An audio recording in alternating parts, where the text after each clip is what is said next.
Valentine week তো শেষ হয়ে গেল, কিন্তু নিজের মনের মানুষের সাথে ভালো মুহূর্ত কাটাতে গেলে আমার মনে হয় না ভ্যালেন্টাইন উইক কিংবা ডের প্রয়োজন পড়ে।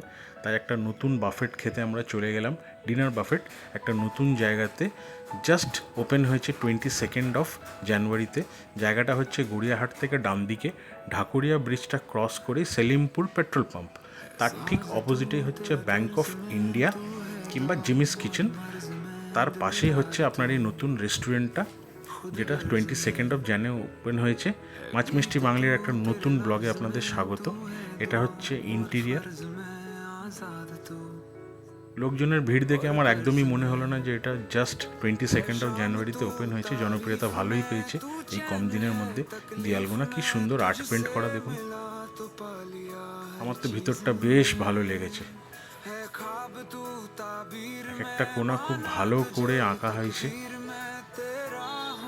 এরা ভাবছে আমরা হয়তো আলাকাটেতে কিছু অর্ডার দেবো, বাট এদেরকে তো বলা হয়নি আমরা আলাকাটে খেতে তো এখানে আসিনি, আমরা এখানে ডিনার বাফেট খেতে এসেছি। এটা হচ্ছে এদের রিসেপশন এরিয়া। আজকে আর এখান থেকে ঢাকনা খুলে দেখাবো না কি কি খাওয়া দাওয়া আছে, ডাইরেক্ট টেবিল থেকে স্টার্ট করব। দু ধরনের স্টার্টার সার্ভ করা হয়েছিল, cheese ball and chicken strip kasundi দিয়ে। দুটোই বেশ ভালো খেতে, চিকেনের পরিমাণ বেশ ভালো ছিল। আমার ছেলেও খুব এনজয় করেছে চিকেন স্ট্রিপগুলো। তারপর মেন কোর্সে ছিল অনলি ফর উইকেন্ড, এটা থাকে কচু পাতা দিয়ে চিংড়ি, মাটন কষা, যেহেতু আমরা মাটন বাফেটটা নিয়েছিলাম। তার সাথে ছিল হোয়াইট রাইস, বাসন্তী পোলাও আর লুচি দিয়ে কষা খাসির মাংস। কার কার ভাল লাগে অবশ্যই জানাবেন। চিংড়িগুলো খুব বড়ও ছিল না, বাট সাইজে খুব ছোটও ছিল না। টেস্ট নিয়ে তো কোনো কথাই হবে না, জাস্ট অসাধারণ খেতে ছিল।